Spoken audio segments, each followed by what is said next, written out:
ओम गणेशाय नमः। ओम नमः शिवाय। जय श्री राम। वनों की नीरवता में, पर्वतों की स्थिरता में और अग्नि की ज्वाला में जो तेज छुपा है, उसी तेज का नाम है केसरी।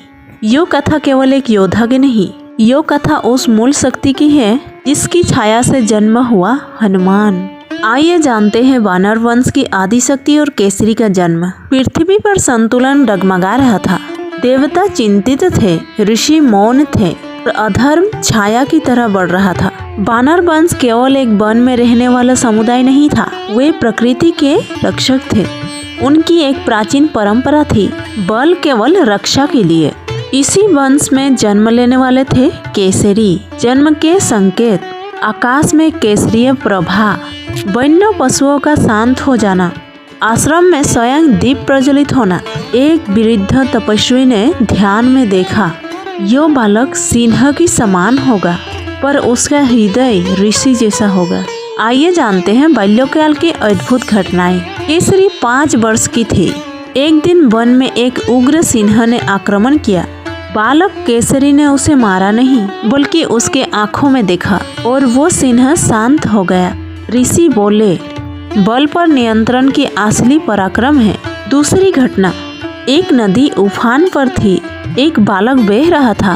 केसरी बिना सोचे कूद पड़े।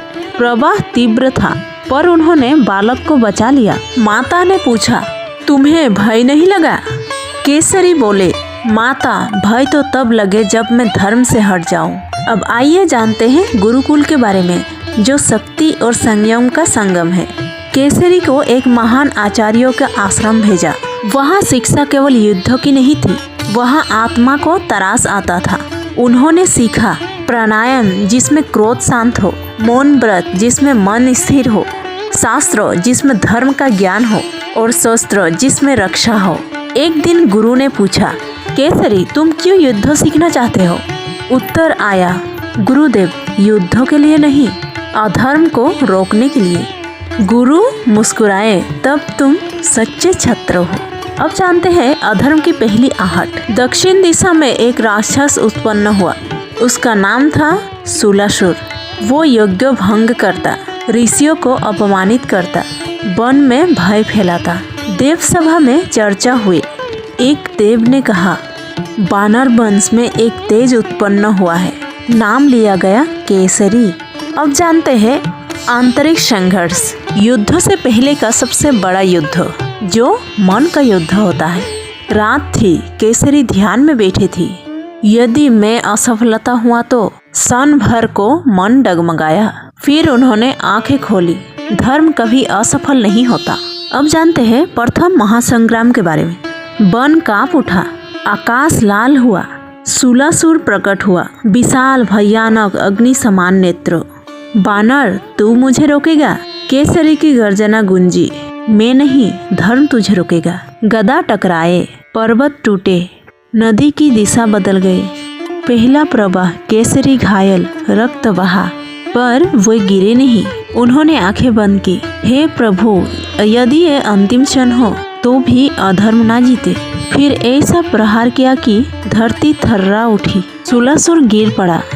देवताओं ने पुष्पवृष्टि की। वन में प्रातःकाल प्रथम किरण उतरी। शिव का मधुर गान हो रहा था। अंजनी ने बालक को गोद में लिए हुआ था। बालक का मुख तेजस्वी था, उसकी आंखों में विचित्र चमक थी। केसरी धीरे धीरे समीप आए। उन्होंने बालक को अपने भुजाओं में उठाया। उनके साथ जो राक्षसों को धराशायी कर चुके थे, आज कांप रहे थे। पुत्र, उनके होठों से शब्द निकले। क्षण भर के लिए समय स्थिर हो गया। उन्होंने मन ही मन प्रण लिया, मैं इसे केवल बल नहीं दूंगा, मैं इसे धर्म दूंगा। रात को अग्नि के समीप बैठे केसरी ने स्वयं से प्रश्न किया, क्या मैं इसे युद्ध सिखाऊंगा या पहले करुण सिखाऊं? फिर उन्हें गुरु के शब्द याद आए, संतुलन ही शक्ति है। उन्होंने निर्णय लिया, पहले विनम्रता फिर वीरता। अब आइए सुनते हैं बाल लीला और पहली परीक्षा के बारे में। बालक असाधारण था, उसमें अद्भुत ऊर्जा थी। एक दिन वो वन में दौड़ते दौड़ते पर्वत पर चढ़ गया। वानर भयभीत हो उठे। केसरी शांत रहे। उन्होंने कहा, जिसे भय से रोकोगे वो भयभीत रहेगा, विश्वास दोगे वो निर्भीक बनेगा। उन्होंने बालक को पुकारा। बालक स्वयं लौट आए। तो पिता की पहली विजयी थी। मन में समाचार आया, नया राक्षस उत्पन्न हुआ है। उसका नाम था मायासुर। वो सीधा युद्ध नहीं करता था, वो भ्रम फैलाता था, वानरों में संदेह उत्पन्न करता था। वहाँ बुलाए गए युवा योद्धा बोला, महाराज हमें तुरंत आक्रमण करना चाहिए। केसरी ने कहा, युद्ध अंतिम उपाय है, पहले सत्य को स्पष्ट करो। आइए जानते हैं दूसरा महासंग्राम आदर्श का प्रदर्शन। मायासुर ने अंततः खुला युद्ध किया। इस बार बाल हनुमान भी पास थे। वे बस देख रहे थे। छस हंसा, वानर अब तेरा समय समाप्त है। केसरी शांत थे। उन्होंने पुत्रों की ओर देखा और कहा, देखो पुत्रों, वीरता शोर नहीं करती, वो स्थिर रहती है। युद्ध प्रारंभ हुआ। गदा की टक्कर से ध्वनि गूंजी, पथ की चट्टानें टूटी। एक क्षण ऐसा आया जब राक्षस ने छल से प्रहार किया। केसरी घायल हुए, हनुमान क्रोधित हुए। केसरी ने हाथ उठाया, क्रोध नहीं, धर्म से लड़ो। यह दृश्य पुत्रों की हृदय में अंतिम छाप छोड़ गया। अंततः मायासुर परास्त हुआ। अब जानते हैं पिता की गहन शिक्षा, धर्म का सार। युद्धों के बाद रात्रि में केसरी ने पुत्रों को बैठाया। पुत्रों, 3 बातें याद रखना। नंबर 1, शक्ति का उपयोग केवल रक्षा के लिए। नंबर 2, क्रोध को नियंत्रित करो। नंबर 3, स्वयं को कभी केंद्र मत बनाओ, सत्य को केंद्र बनाओ। हनुमान जी ध्यान से सुनते रहे। यो वही बीज थे जो आगे चलकर उन्हें महान बनाएंगे। दोस्तों, अब जानते हैं मौन, त्याग और अंतर्मुखी उत्कर्ष के बारे में। वर्ष बीतते गए, हनुमान जी बड़े होते गए। केसरी अब युद्ध कम और ध्यान अधिक करने लगे। एक दिन उन्होंने अंजनी से कहा, मेरा कार्य पूर्ण हो चुका है, अब समय है भीतर की यात्रा का। वे पर्वत की चोटी पर गए, ध्यान में लीन हुए। उनका शरीर स्थिर था पर आत्मा प्रकाशमय। वन में शांति फैल गई। बात करते हैं सिंह का मौन, पराक्रम से परे की विजय। वन में संध्या उतर रही थी, प्रकाश केसरिया हो उठा, मानो स्वयं प्रकृति केसरी के नाम को दोहरा रही हो। केसरी पर्वत शिखर पर बैठे थे।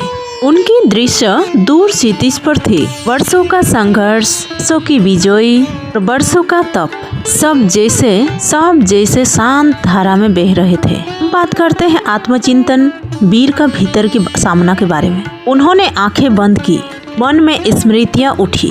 पहला युद्ध, अंजनी से प्रथम मिलन, पुत्र का जन्म, पुत्र की पहली हंसी। वे स्वयं से बोले, क्या मैंने अपना धर्म निभाया? क्षण भर मौन, फिर भीतर से उत्तर आया, धर्म निभाने वाला प्रश्न नहीं करता, वो बस करता है। अब बात करते हैं अंतिम संवाद, पिता और पुत्र के बारे में। उस रात्रि उन्होंने पुत्रों को बुलाया। हनुमान अब किशोर हो चुके थे, उनकी आंखों में तेज था। केसरी बोले, पुत्र, समय आ गया है कि तुम अपना मार्ग स्वयं चुनो। हनुमान ने कहा, दशरथ, आपका मार्ग ही मेरा मार्ग है। केसरी मुस्कुराए, नहीं पुत्र, मेरा मार्ग युद्ध था, तुम्हारा मार्ग सेवा होगा। ये जानते हैं 3 अंतिम उपदेश। बल को कभी अपना मत समझना, वो ईश्वर का है। 2, जिस दिन अहंकार आए उसी दिन मौन हो जाना। 3, जिसके लिए लड़ो पहले उसके लिए प्रार्थना करो। हनुमान की आंखों में आंसू थे। बात करते हैं अंजनी के अंतिम वार्ता के बारे में। रात्रि में अंजनी समीप आए। अंजनी की आंखों में करुण थी। क्या अब समय आ गया? शरीर ने शांत स्वर में कहा, मेरी भूमिका पूर्ण हुई। अंजनी बोले, आपने केवल युद्ध नहीं जीते, आपने भविष्य गढ़ा है। अब बात करते हैं ध्यान और विलय के बारे में। प्रातःकाल आकाश में अद्भुत प्रकाश। केसरी ध्यान में बैठे, श्वास धीमी, मन शांत। उन्होंने मन ही मन जपा, ओम नमो शिवाय। वो शिव जिनकी कृपा से यो वंश धन्य हुआ, भगवान शिव। क्षण भर को वातावरण सुगंधित हो उठा, वन स्थिर हो गया और धीरे धीरे की देह स्थिर रही, पर चेतना प्रकाश में विलीन हो गई। यो मृत्यु नहीं थी, यो समाधि थी। अब बात करते हैं वन का मौन और भविष्य की आहट के बारे में। पर्वत मौन थे, वानर भी मौन थे, पर कहीं भीतर से एक स्वर उठा, पराक्रम कभी मरता नहीं, वो अगली पीढ़ी में जीवित रहता है। हनुमान ने पर्वत की ओर देखा। उनके हृदय में अग्नि थे, पर वो अग्नि क्रोध की नहीं, सेवा की थी। अब बात करते हैं अंतिम चिंतन, पराक्रम का सच्चा अर्थ के बारे में। केसरी ने हमें सिखाया, पराक्रम केवल शत्रु को हराना नहीं, पराक्रम स्वयं को जीतना है। पराक्रम पुत्रों को धर्म देना है। पराक्रम समय आने पर मौन हो जाना है। यदि किसी ने सिंह की परिभाषा बदली तो वो केसरी थी, क्योंकि उन्होंने सिद्ध किया, सच्चा सिंह वो है जो गर्जना से अधिक स्वयं में महान हो।